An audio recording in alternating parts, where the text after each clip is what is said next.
In the ancient world, there were empires that rose quickly, burned brightly, and vanished like sparks in the dark. And then there were those rare powers that stood face to face with history's greatest giants, survived the encounter, and lived to shape the fate of civilizations. This is the story of one such empire, an empire that dared to challenge Egypt at the height of its power, an empire that was neither swallowed nor erased, but endured.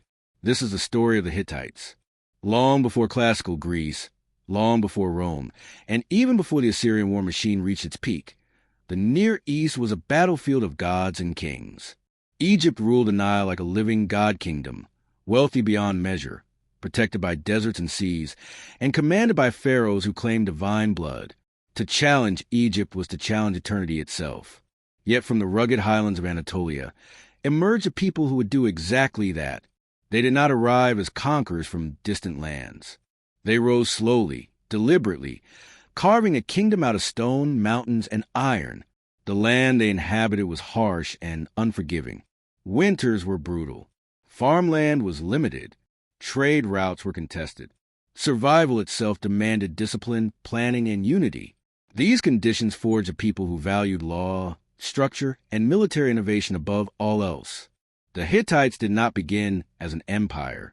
They were once a collection of small city-states, surrounded by rivals far older and more sophisticated than themselves. Mesopotamian powers to the south possessed ancient writing traditions and monumental cities. Egypt to the southwest stood as a colossus of wealth and culture. The Hittites, by comparison, were newcomers, but what they lacked in antiquity, they made up for in adaptability. They learned quickly. They adopted writing from Mesopotamia, but reshaped it for their own language. They studied diplomacy as carefully as warfare. They observed their enemies, not with fear, but with calculation. And above all, they mastered a technology that would quietly change the balance of power across the ancient world: iron. While bronze remained the dominant metal of war, the Hittites experimented, refined, and controlled early ironworking techniques. Iron weapons were not yet superior in quality, but they were revolutionary in availability. Iron was more common than tin, which bronze depended on. This meant armies could be equipped faster, cheaper, and in greater numbers. Power was no longer limited to those with access to distant trade routes. It could be forged at home. As the Hittite state centralized, its kings began to rule not merely as warlords, but as administrators of a complex imperial system. Laws were written, not as instruments of terror, but as tools of order. Punishments were often fines rather than executions. Justice was standardized. This legal tradition created stability within a realm that encompassed diverse peoples, languages, and beliefs. Religion, too, played a crucial role. The Hittites did not impose a single god upon their subjects. Instead, they absorbed deities from conquered lands, creating what later historians would call the land of 1,000 gods.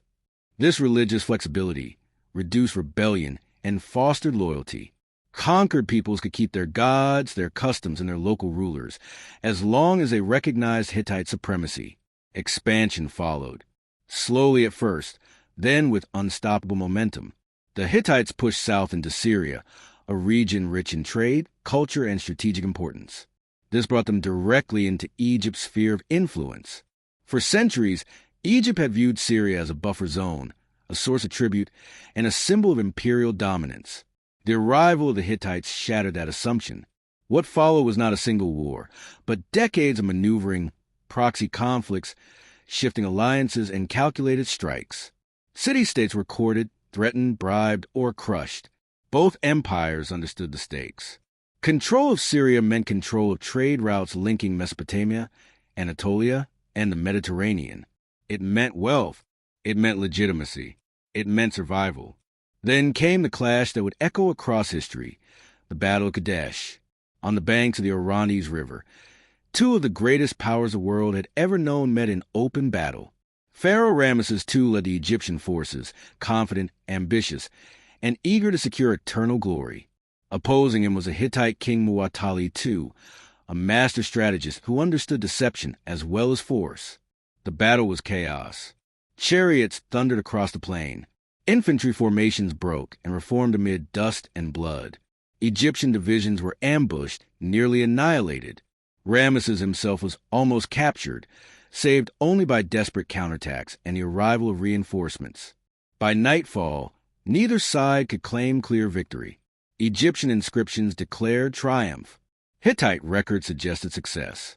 The truth lay somewhere in between. Kadesh was a stalemate, but a historic one. For the first time, Egypt had been checked by a power it could not crush. The aftermath was even more extraordinary. Instead of endless war, the Hittites and Egyptians chose diplomacy. What followed was one of the most remarkable documents in human history, the world's first known peace treaty. Written in both Egyptian hieroglyphs and Hittite cuneiform, outlined mutual defense, non-aggression, and even the return of refugees. This was not the language of conquest. It was the language of equals. Egypt acknowledged the Hittites as a legitimate great power. The Hittites, in turn, secured their southern borders and solidified control over Syria. Royal marriages followed. Trade resumed. Two empires that had nearly destroyed each other chose survival over annihilation. For the Hittites, this marked the height of their power. Their empire stretched from Anatolia deep into the Levant.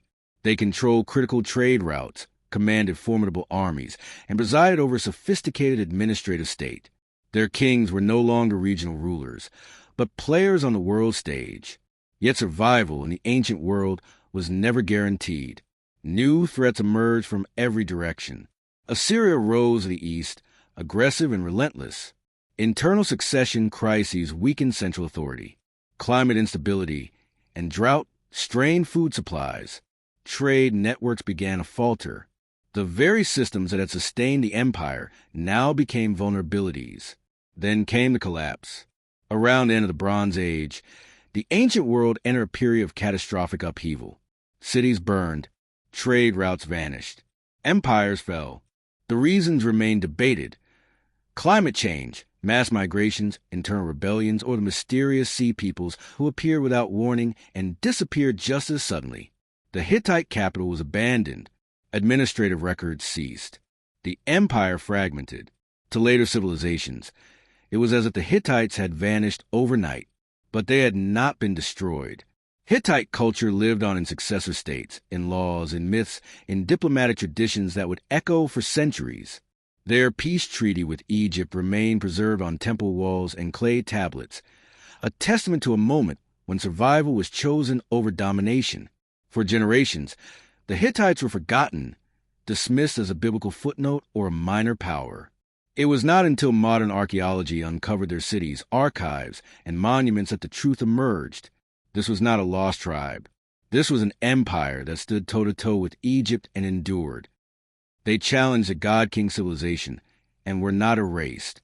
They faced annihilation and chose adaptation. In a world where power was often measured by destruction, the Hittites proved that survival itself could be the greatest victory. Their story is not one of sudden conquest or eternal dominance. It is the story of resilience, of intelligence over arrogance, of diplomacy forged in the aftermath of war. And in that legacy, the Hittites still speak to us across the ruins of time, because in the ancient world, to challenge Egypt was almost unthinkable. To survive it was extraordinary. And yet, the story does not end with collapse, nor with abandoned capitals and silent archives. Because the true measure of the Hittite Empire is not found only in its rise or its fall, but in the deep imprint it left on the ancient world long after its political structure dissolved.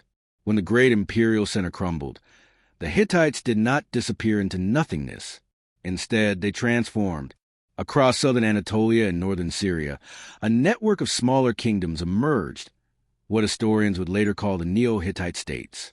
These successor realms carried Hittite traditions forward into a new age, adapting to a changing world that no longer favored massive centralized empires. In cities like Carchemish, Melid, and Aleppo, Hittite language, law, and religious customs endured. Kings still traced their legitimacy to ancient Hattusa. Reliefs carved into stone showed familiar gods, royal processions, and battle scenes that echoed the imperial past. Even as Assyria expanded and swallowed these smaller states one by one, the memory of Hittite power lingered in the region's political DNA. Assyria, in fact, learned from the Hittites more than it ever admitted. Administrative practices, treaty formulas, Vassal relationships and methods of imperial control show striking similarities. The concept of binding conquered kings through oaths sworn before the gods, the structure hierarchy of provincial governance, and even aspects of military organization reveal Hittite influence woven into Assyria's rise. The empire that would later terrorize the Near East stood partly on foundations laid by those it replaced. Egypt, too, was changed by the encounter with the Hittites. For centuries, Egyptian ideology had portrayed foreign enemies as chaotic forces destined to be crushed by divine pharaohs. The stalemate at Kadesh shattered that illusion. Never again would Egyptian records speak with quite the same certainty of invincibility. Diplomacy became a permanent feature of Egyptian foreign policy. Marriage alliances, treaties, and negotiated borders became tools as important as armies. The Hittites had forced Egypt to evolve. Perhaps the most remarkable aspect of the Hittite legacy lies in their understanding of power. Unlike many ancient empires, they did not rule purely through fear. Rebellion was punished, yes, but not indiscriminately. Local rulers were often reinstated after defeat. Cities were repaired, not erased. Economic life was preserved. The empire functioned less like a predator and more like a system, one that required balance to survive. This philosophy extended even to warfare. Hittite kings understood that endless conquest created endless enemies. Their campaigns were calculated, their objectives limited. Territory was valuable not for glory alone, but for stability, resources, and strategic depth. War was a means, not an identity. Even their kingship reflected restraint. The Hittite king was powerful, but not absolute. He ruled within a framework of laws, councils, and religious obligations. Queens held real authority, sometimes acting as priestesses, diplomats, and regents. Royal succession was regulated to reduce internal chaos, though it did not always succeed.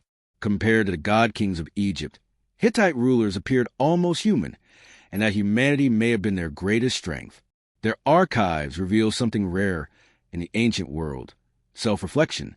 Tablets record treaties carefully negotiated, apologies offered between rulers, and anxieties over famine, rebellion, and divine displeasure. This was an empire that understood its own fragility. It knew that survival depended not only on strength, but on foresight. Even during the final years, as droughts worsened and enemies closed in, the Hittites attempted reform. Grain was redistributed. Alliances were renegotiated. Appeals were made to gods old and new. Collapse did not come from ignorance or stagnation, but from a convergence of pressures no single power could withstand. And yet, unlike many of their contemporaries, the Hittites were not erased from memory entirely. Their name resurfaced centuries later in biblical texts, referenced as a people of significance and antiquity. Greek historians encountered remnants of their culture without fully understanding its origins. And in the modern era, when archaeologists uncovered the ruins of Hattusa, the scale of the truth finally emerged. Massive stone walls, royal gates guarded by lions and warriors, archives containing tens of thousands of tablets, evidence of an empire that once stood as a peer to Egypt, Babylon, and Assyria. The rediscovery of the Hittites rewrote ancient history. It revealed that power in the ancient world was not confined to river valleys alone. It showed that innovation could rise from mountains as well as plains. And it proved that survival, true survival, was not measured by how long an empire ruled, but by how deeply it shaped what came after. The Hittites challenged Egypt at its zenith and were not destroyed. They forced a superpower to negotiate, to compromise, and to recognize equality.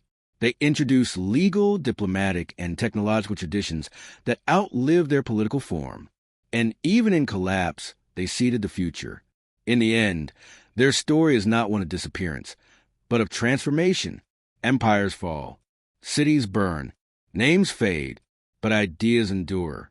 And in the long echo of ancient history, the Hittites remain exactly what they proved themselves to be: an empire strong enough to challenge Egypt, wise enough to survive it, and influential enough to be remembered long after their banners fell. When the dust of the ancient world finally settled, Egypt still stood, Assyria would rise, and the Hittites would be gone as a political power. But the world they helped shape endured, and that perhaps is the truest definition of survival: But to fully understand how extraordinary that survival was, we must step back again, beyond the battles and treaties, and enter the everyday world of the Hittites themselves. Because empires are not sustained by kings alone. They are held together by farmers, scribes, soldiers, priests, merchants, and families whose lives quietly support the weight of history. In the Hittite heartland, daily life revolved around cycles older than the empire itself. Agriculture was the backbone of survival. Wheat and barley fields stretched across valleys carved from rock and clay. Sheep and cattle grazed the highlands. The climate was unpredictable, and years of abundance were often followed by years of scarcity. This constant uncertainty shaped a culture obsessed with planning, storage, and ritual. Granaries were guarded as carefully as temples. Records tracked harvests, livestock, and labor obligations with meticulous detail. Famine was not a distant fear. It was a recurring threat. And when crops failed, the empire responded collectively. Grain was redistributed from surplus regions to deficit areas. The state intervened not as charity, but as necessity. An empire could not fight Egypt if its people were starving. The Hittite military reflected this same philosophy of structure and preparation. Unlike armies driven by seasonal raids or personal glory, Hittite forces were organized, professional, and permanent. Soldiers were equipped through centralized systems. Chariotry was refined to a high art, with three-man crews that emphasized coordination over speed. Infantry formations were disciplined, trained to hold ground rather than simply charge. But what truly distinguished the Hittite military was its integration with diplomacy. War was rarely the first option. Before armies marched, envoys traveled. Threats were issued. Treaties were proposed. Vassal kings were reminded of oaths sworn before the gods. Only when these mechanisms failed did full-scale warfare begin. Even then, destruction was calculated. Cities that surrendered were spared. Those that resisted faced harsh consequences. But once subdued, they were reintegrated into the system. This balance between force and restraint made rebellion risky and loyalty profitable. Religion reinforced this order at every level. The Hittite world was saturated with the divine. Every treaty invoked gods as witnesses. Every military campaign was preceded by omen sacrifices and rituals. If defeat came, it was not immediately blamed on poor strategy, but on divine displeasure. This belief had profound consequences. Instead of denying failure, Hittite kings searched for causes within themselves. Archives contained prayers of repentance, confessions of ritual mistakes, and promises of reform. A king might admit wrongdoing and beg the gods for forgiveness. Such humility was rare in the ancient world, and it strengthened legitimacy rather than weakening it. The gods, after all, demanded order, and the king was responsible for maintaining it. Women in Hittite society held unusual prominence. Queens wielded real political and religious power. The queen was not merely the king's consort. She was a priestess, a diplomat, and sometimes a ruler in her own right. Even after a king's death, the queen often retained authority, ensuring continuity and stability during succession. This continuity mattered deeply in an empire vulnerable to internal fracture. Succession crises were among the greatest threats to Hittite survival. Rival princes, court factions, and ambitious generals could tear the state apart from within. To counter this, succession laws were formalized. Royal bloodlines were recorded. Oaths of loyalty were enforced. While conflict still occurred, the system reduced chaos enough to preserve unity during critical moments. Beyond the capital, provincial governors administered distant territories with surprising autonomy. They collected taxes, enforced laws, and maintained local defenses. In return, they were monitored through correspondence and inspections. The empire functioned not as a single monolith, but as a network, flexible, resilient, and responsive. This network proved essential during times of crisis. When Assyria pressed from the east, the Hittites did not meet them with blind aggression. They fortified borders, strengthened alliances, and adjusted strategy. When Egypt loomed in the south, diplomacy tempered conflict. When trade faltered, internal production was expanded. Adaptation was constant. Yet even adaptability has limits. As the late Bronze Age world unraveled, pressures converged faster than reforms could respond. Drought reduced harvests. Population movements destabilized borders. Trade networks collapsed, depriving the empire of critical resources. Allies vanished. Enemies multiplied. Still, the Hittites did not fall in a single moment. There was no dramatic final battle, no single conquering army that erased them from the map. Instead, the empire fragmented gradually. Authority weakened. Provinces asserted independence. The center could no longer sustain the periphery.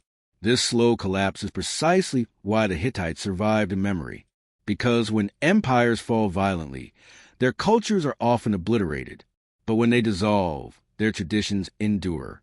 Hittite laws, religious practices, artistic styles, and political ideas flowed into successor states like rivers into the sea.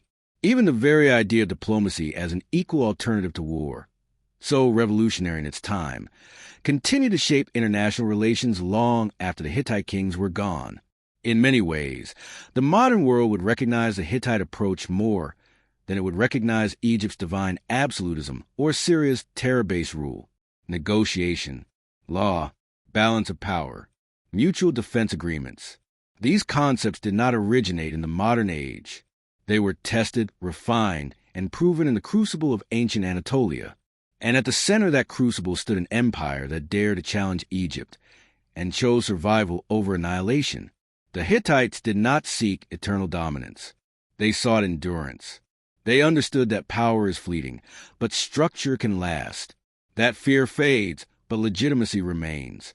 That the strongest empire is not always the one that conquers the most land, but the one that leaves the deepest foundations.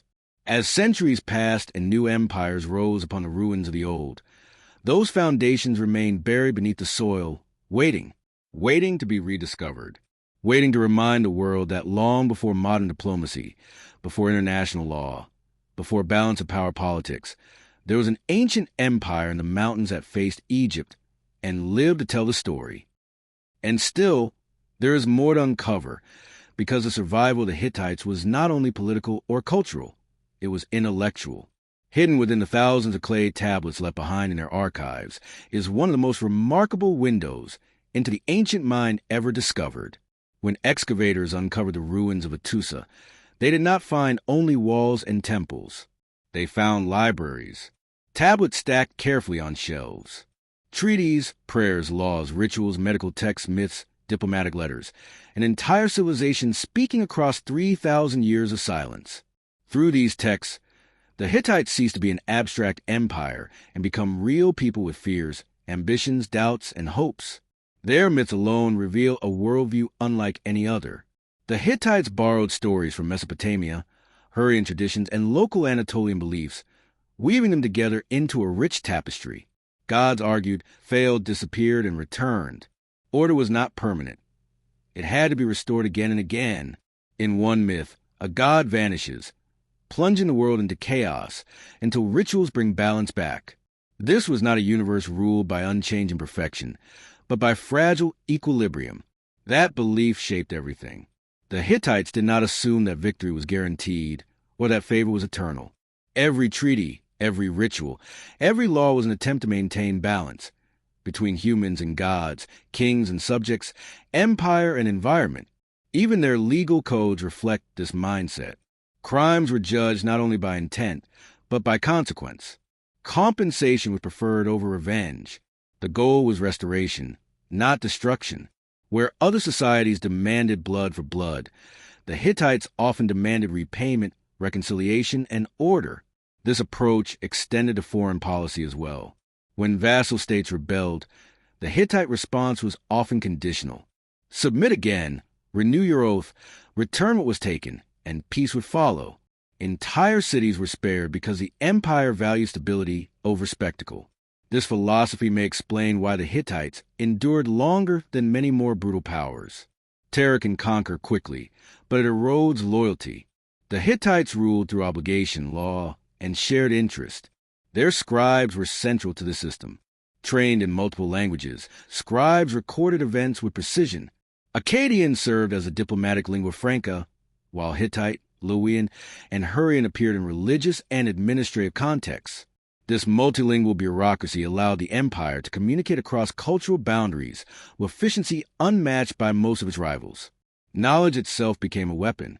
Treaties were crafted with exact language, specifying obligations, consequences, and divine witnesses. Each word mattered.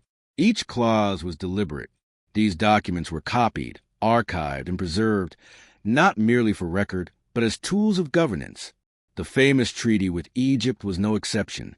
Its clauses reveal an extraordinary awareness of geopolitics, mutual defense against external enemies, non-aggression, extradition of fugitives, recognition of borders. This was not improvisation. It was the culmination of centuries of diplomatic evolution. The Hittites understood something essential. Empires exist in systems, not isolation. No power, not even Egypt, could dominate forever without balance. By institutionalizing diplomacy, the Hittites created a model that future civilizations would replicate, often unknowingly. But intellectual survival also took a quieter form, through language.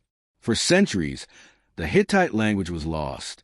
When it was finally deciphered in the early 20th century, scholars made a stunning discovery. Hittite was an Indo-European language, the oldest known written example. This revelation reshaped the understanding of linguistic history.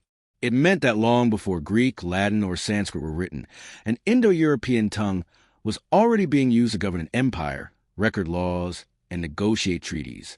The Hittites were not linguistic outsiders.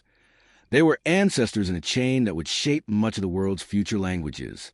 Their words, preserved in clay, carried echoes that would later resonate across continents. Even in death, the Hittites continued to speak. And yet, for all the sophistication, they never claimed perfection. Their texts are filled with uncertainty. Kings ask the gods why disasters have occurred. Priests debate the correct rituals to restore favor. Officials warn of threats and shortages. This honesty, this refusal to mask vulnerability, makes the Hittites stand apart. They were an empire that acknowledged limits. That awareness, paradoxically, was their strength, because when Egypt met the Hittites, it did not face blind arrogance or reckless ambition. It faced a power that understood negotiation as deeply as war, law as deeply as conquest, and survival as deeply as victory. The battlefields may have faded, the capitals may have fallen, but the ideas endured. And as long as treaties are signed instead of wars fought, as long as law tempers power, and as long as balance is valued over domination, the legacy of the Hittites remains alive, silent, buried, but unbroken. They challenged Egypt. They survived the challenge.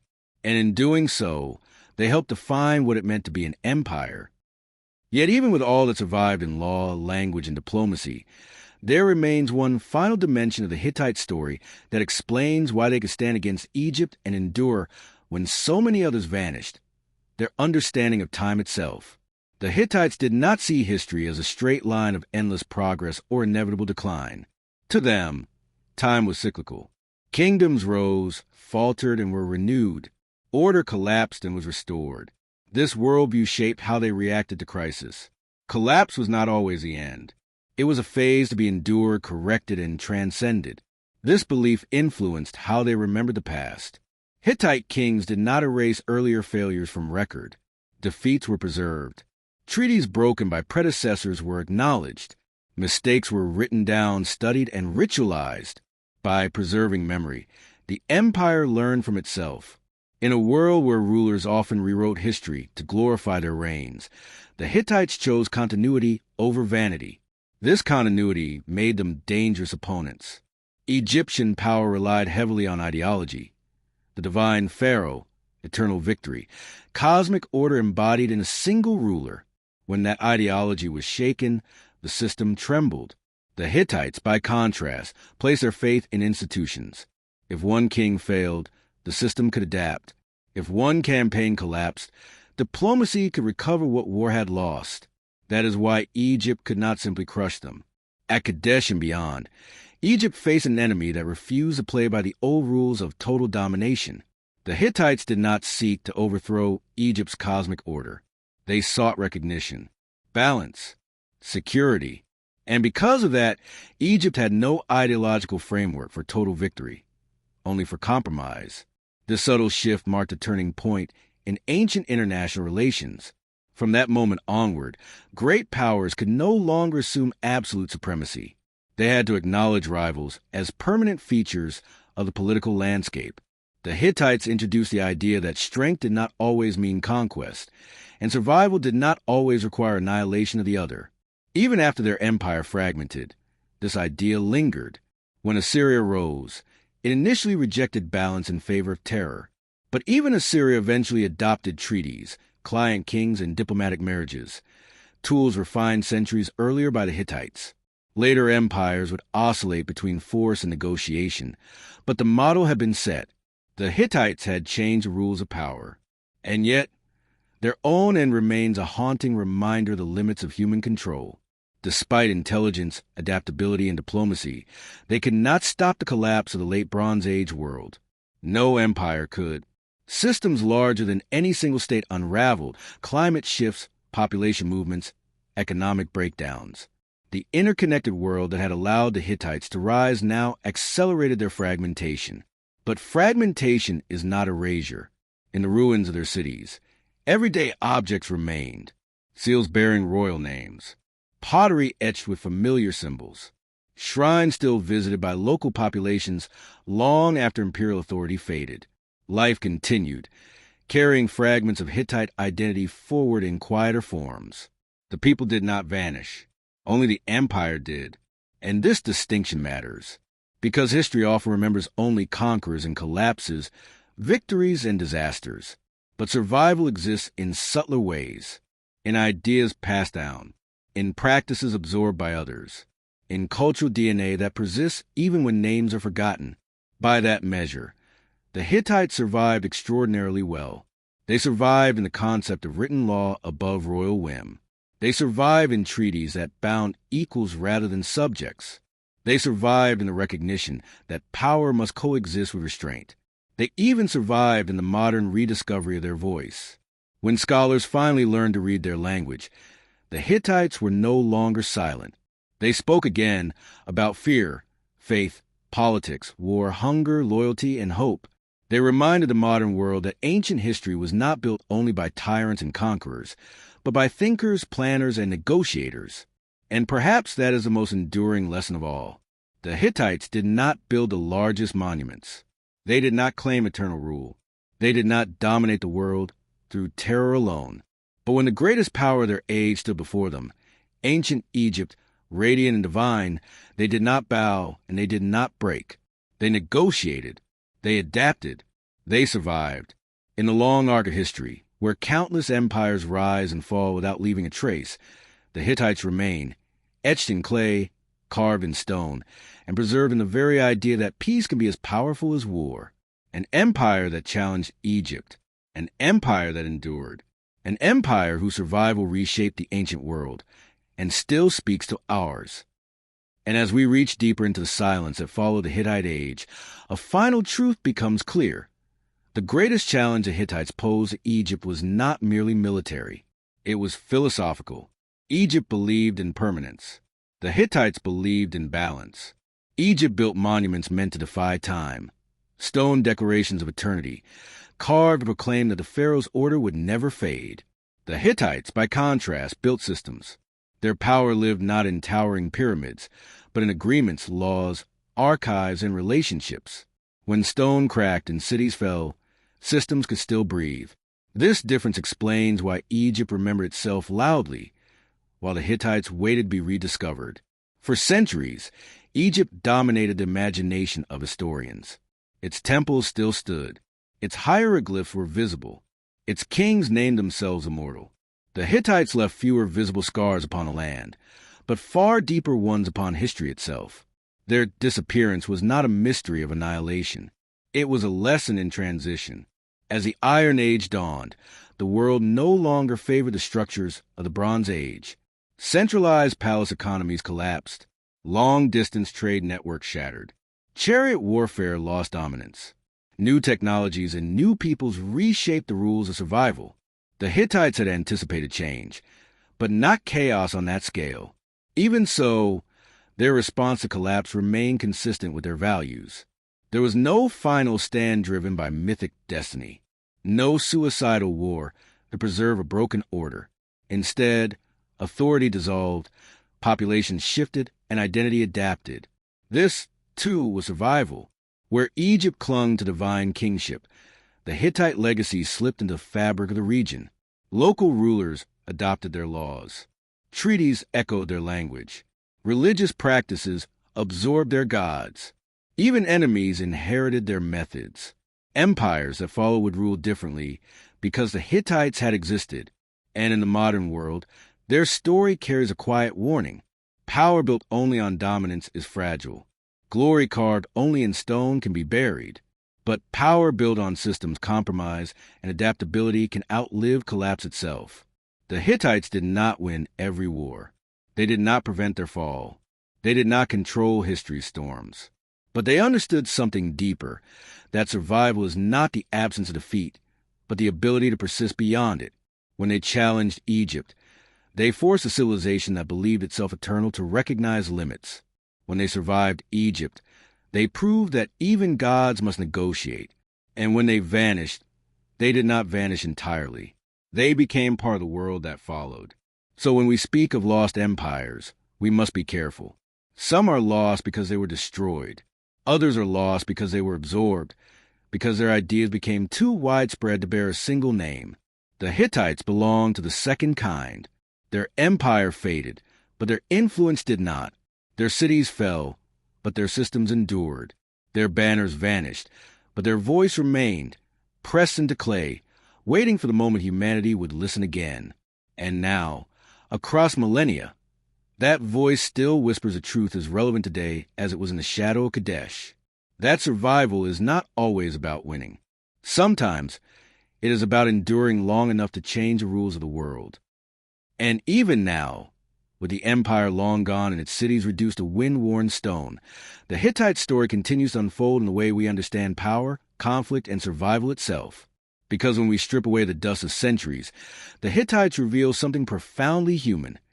An empire aware of its vulnerability, and therefore determined to outthink fate rather than challenge it blindly. In the final centuries of their dominance, Hittite kings no longer spoke with the certainty of conquerors. Their letters carry urgency. Their prayers carry fear. Their reforms carry the weight of a world changing faster than tradition could follow. This was not weakness. It was awareness. They sensed that the age they had mastered was ending. The chariot, once the ultimate weapon of the battlefield, was losing its supremacy. Infantry armed with new technologies began to reshape warfare. Trade routes that fed palace economies broke apart. Coastal cities fell silent. Caravans stopped coming. The interconnected world that had sustained great powers unraveled thread by thread. For Egypt, protected by geography and sustained by the Nile, survival was possible through isolation. For the Hittites, whose strength depended on networks, adaptation became a race against time. And yet, even as imperial authority weakened, Hittite identity endured at the local level. Farmers still followed seasonal rituals. Priests still invoked familiar gods. Local elites still governed using laws shaped by centuries of tradition. The empire no longer commanded, but the culture still lived. This quiet persistence explains why Hittite influence is found everywhere and nowhere at once. You find it in Assyrian treaties that mirror Hittite legal language. You find it in Levantine reliefs carved in Hittite style. You find it in religious practices that merge Anatolian and Mesopotamian traditions.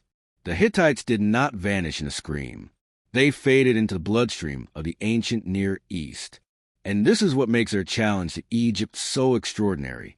Egypt survived through continuity, unchanged kingship, unchanged ideology, unchanged divine order. The Hittites survived through transformation. When they could not dominate, they negotiated. When they could not expand, they stabilized. When they could not rule, they adapted.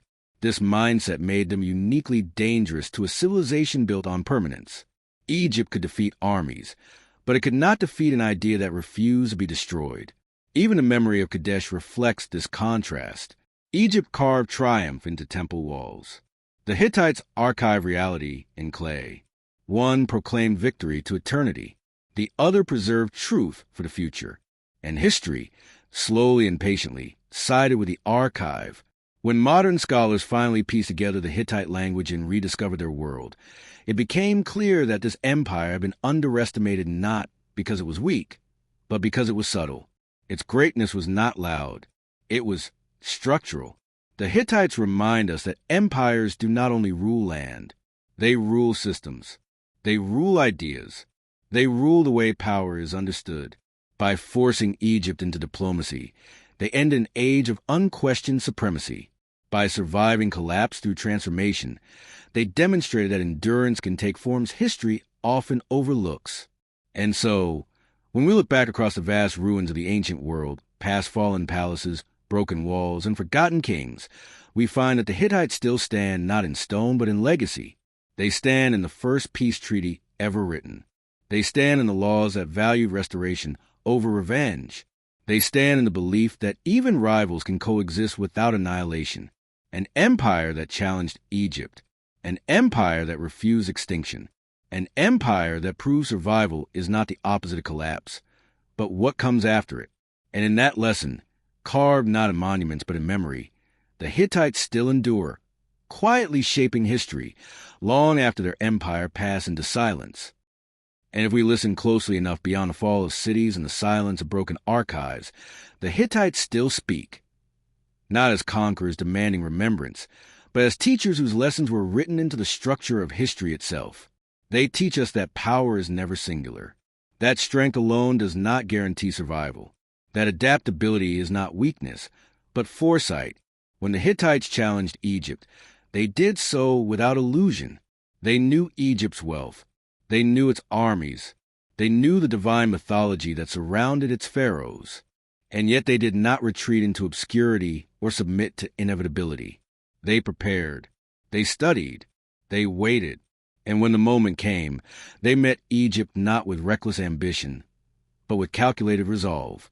This is why the confrontation did not end in annihilation. Two civilizations collided, and instead of one erasing the other, both were changed. Egypt learned restraint. The Hittites secured legitimacy. History bent, not toward destruction, but toward coexistence.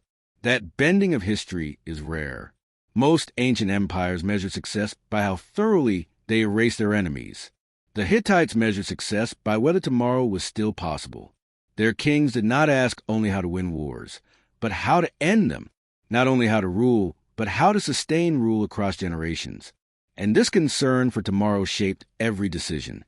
It shaped their treaties, written to last beyond the reign of a single king.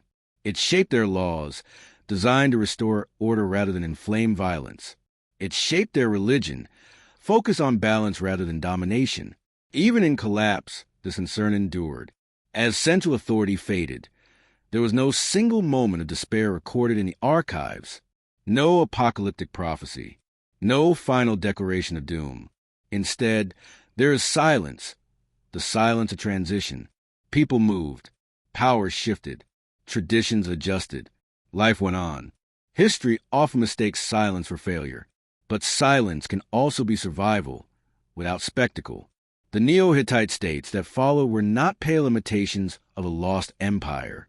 They were living continuations of its core ideas, reshaped for a new age. And though Assyria eventually absorbed them, it did so by adopting their methods as much as by destroying their autonomy. Even conquest could not erase influence. This is why the Hittites matter, not as a forgotten footnote, but as a turning point. Before them, empires believed in absolute victory. After them, empires understood stalemate. Before them, war ended in destruction. After them, war could end in treaty.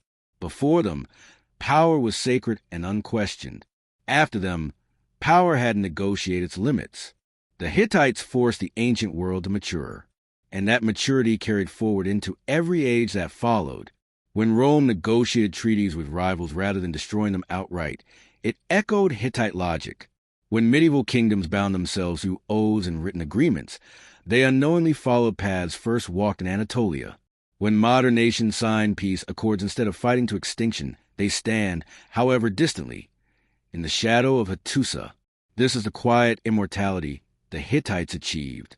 They did not need monuments to last forever.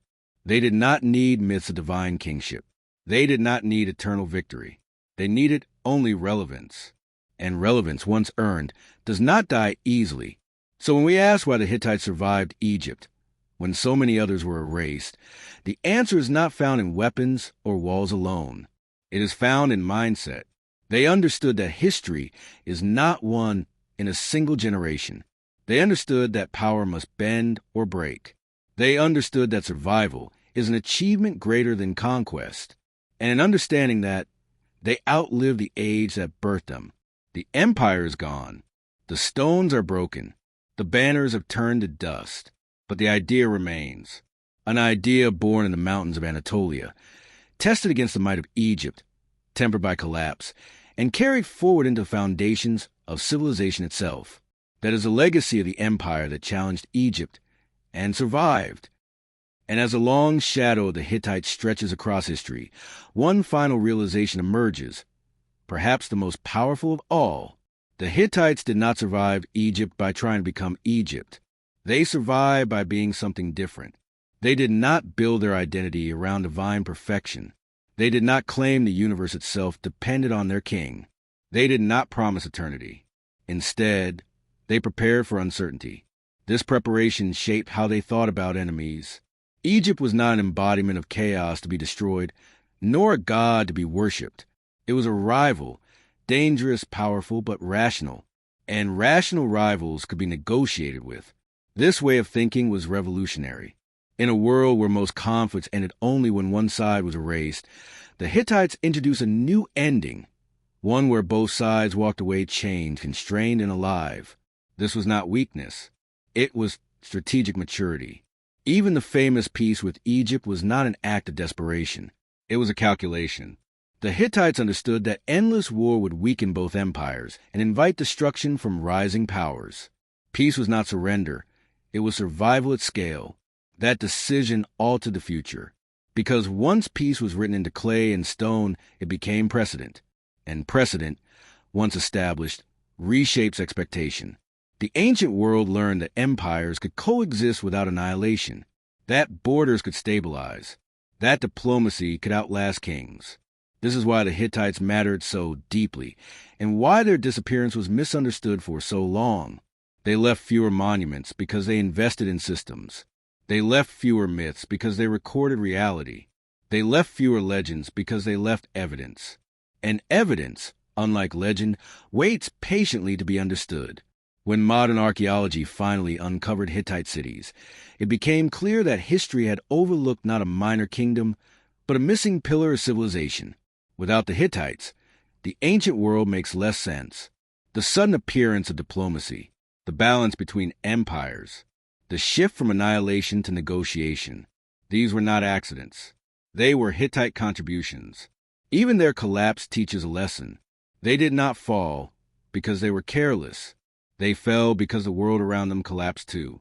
Systems larger than any empire failed simultaneously. No strategy could fully protect against that. And yet, even then, the Hittites avoided total extinction by allowing their identity to disperse rather than shatter. Rigid empires break. Adaptive ones transform. Egypt endured through isolation. Assyria endured through terror. The Hittites endured through influence. And influence is the hardest form of power to destroy.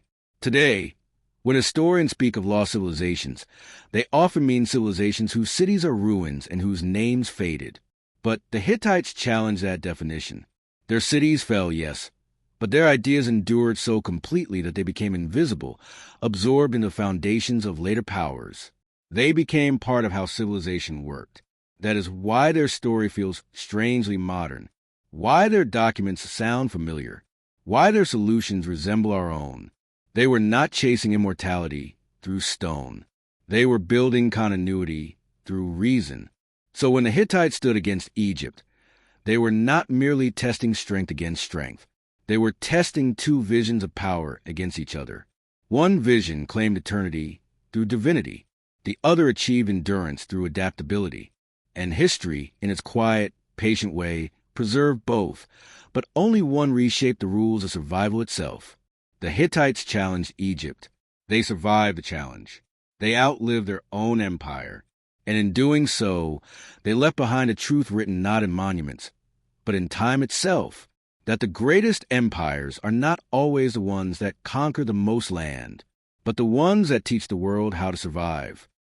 And so, as the ancient world moves forward beyond the age of bronze and into new eras of iron and empire, the Hittites remain present, not as rulers, but as an undercurrent shaping what comes next.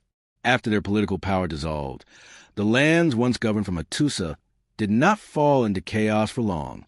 New identities emerged, but they did so on familiar foundations.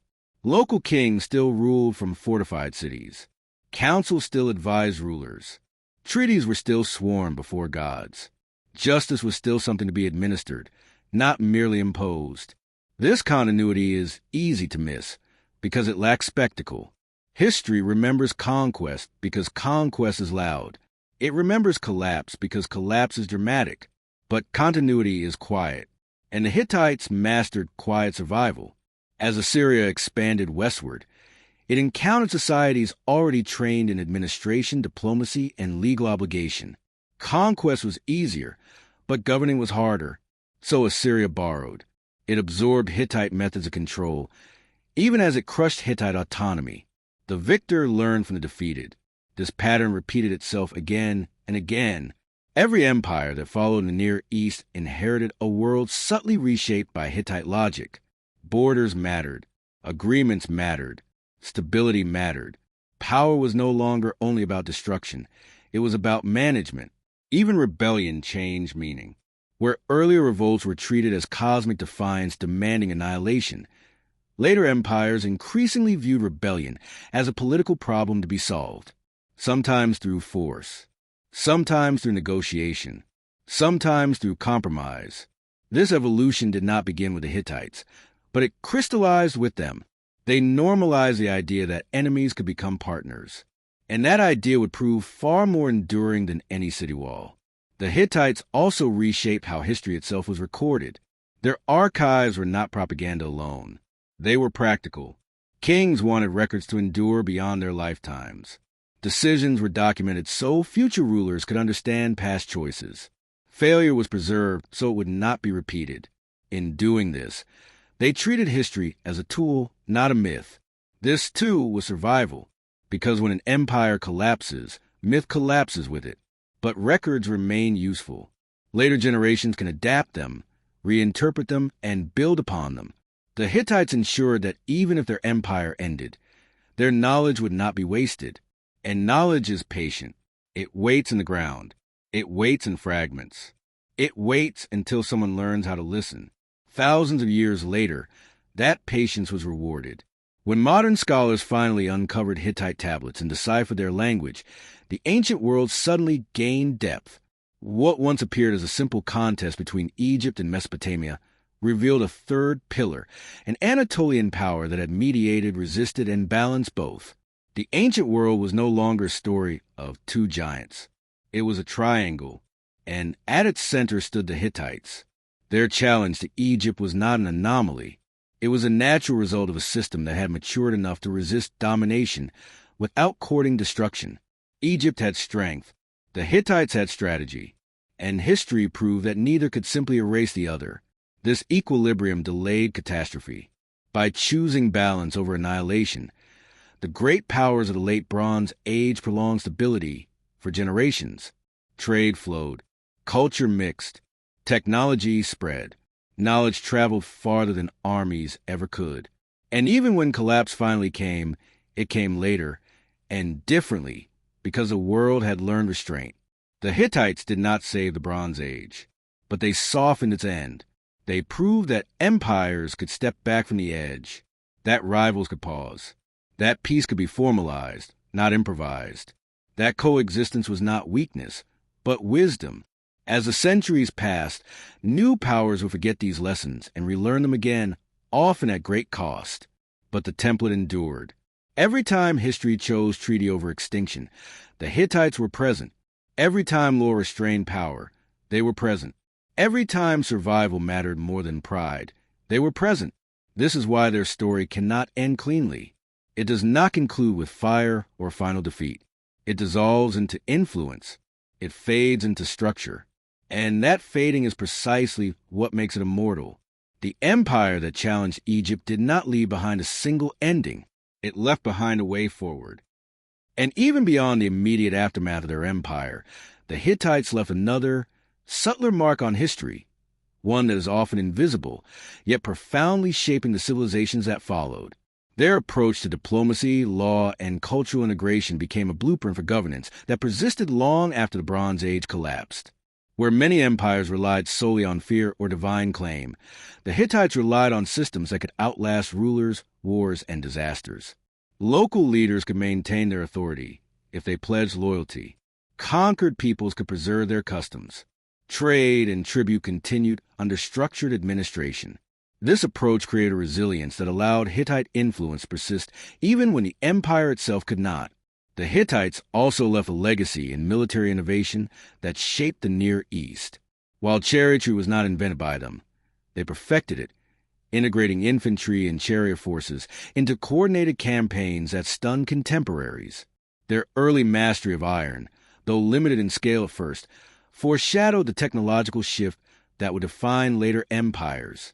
Even in collapse, these innovations were absorbed and adapted by successor states, ensuring that Hittite influence remained alive in practical, tangible ways. Religion, too, became a tool of cohesion and survival. By integrating the gods and rituals of conquered peoples, the Hittites reduced resistance, built loyalty, and preserved cultural diversity. This approach contrasted sharply with empires that imposed a single religious order, often sparking rebellion. In this way, the Hittites demonstrated that empire could thrive not through uniformity, but through strategic accommodation. Perhaps most importantly, the Hittites showed that survival often requires negotiation, not annihilation. Their treaties with Egypt, recorded in both hieroglyphs and cuneiform, codified principles that were centuries ahead of their time. Mutual respect, boundary recognition, extradition of fugitives, and shared responsibility for peace. These agreements were not mere temporary fixes. They established norms that shaped how empires interacted in the centuries to come. Even after their political structures faded, the Hittites' legacy survived in the cultural memory of the region. Neo-Hittite kingdoms continued their practices in Anatolia and northern Syria, blending Hittite systems with emerging local traditions. Assyria and other rising powers absorbed Hittite methods of governance, law, and diplomacy, demonstrating that the empire had not disappeared. It had transformed, embedded itself into foundations of the future. In the end, the Hittites did not survive because they conquered the most land or wielded the most fear. They survived because they adapted, because they planned for tomorrow, because they understood that enduring influence is more powerful than fleeting glory. They were the empire that challenged Egypt, faced near annihilation, yet persisted in ways both visible and invisible. Their story is not only one of survival, it is one of foresight, strategy, and resilience that continues to echo across the ages. And so, when we study the ancient world, we see the Hittites not as a footnote or a curiosity, but as architects of a principle that defines civilization itself. That true power lies not in the conquest of others, but in the endurance of ideas, systems, and the wisdom to survive beyond the collapse of empires. This is the legacy of the Hittites, the empire that challenged Egypt and survived. And finally, as we pull back from the ruins of Hattusa and trace the threads of Hittite influence across the ancient world, the full scope of their achievement comes into view. They were more than warriors or kings. They were architects of continuity, engineers of diplomacy, and custodians of knowledge. Their empire endured in ways that monuments and conquest alone could never guarantee. Even in the face of overwhelming forces, Egypt to the south, Assyria to the east, and the shifting alliances of the Levant, the Hittites demonstrated that power is not always about immediate dominance. It is about preparing for the long game, building structures, political, social, and intellectual, that persist beyond the lifespan of any ruler or army. They understood that empires that adapt can survive shocks that would destroy those that rely solely on might or fear. The treaties they forged, the laws they codified, the religious and administrative systems they implemented, all these became part of the DNA of the Near East long after their political centers fell. The Neo-Hittite kingdoms, the rising Assyrians, and even Egyptian diplomacy carried the fingerprints of Hittite innovation. Ideas, once sown, often outlast armies, and the Hittites mastered this principle better than almost any other power of their time. Their story teaches us something profound about the nature of history itself. Empires are not only remembered for battles they fought or the territories they claimed. They are remembered for the systems they leave behind, the lessons they impart, and the ways they shape the minds and actions of those who follow. In this sense, the Hittites did not merely survive Egypt. They survived time itself. And so, when we reflect on their legacy, it becomes clear that the Hittites offer a lesson as relevant now as it was 3,000 years ago, that the truest measure of an empire is not the size of its armies, the height of its walls, or the grandeur of its monuments. It is the endurance of its ideas, the flexibility of its systems, and the wisdom to persist beyond immediate triumphs or defeats. The empire that once challenged Egypt may have vanished from the maps of the ancient world, yet endures in the very principles that govern human civilization: negotiation over annihilation, law over tyranny, and adaptability over rigid ambition. This is a final testament of the Hittites, the empire that dared to stand against one of history's greatest powers, that weathered the storms of collapse, and that continues to teach us that survival is, in many ways, the greatest victory of all. If you've been captivated by the story of the Hittites, the empire that challenged Egypt and survived, don't stop here. Hit like if you were amazed by their resilience. Comment your thoughts on which Hittite strategy impressed you most, and subscribe to uncover more forgotten empires and untold histories that shaped the world. Turn on the notification bell so you never miss the next journey into the past.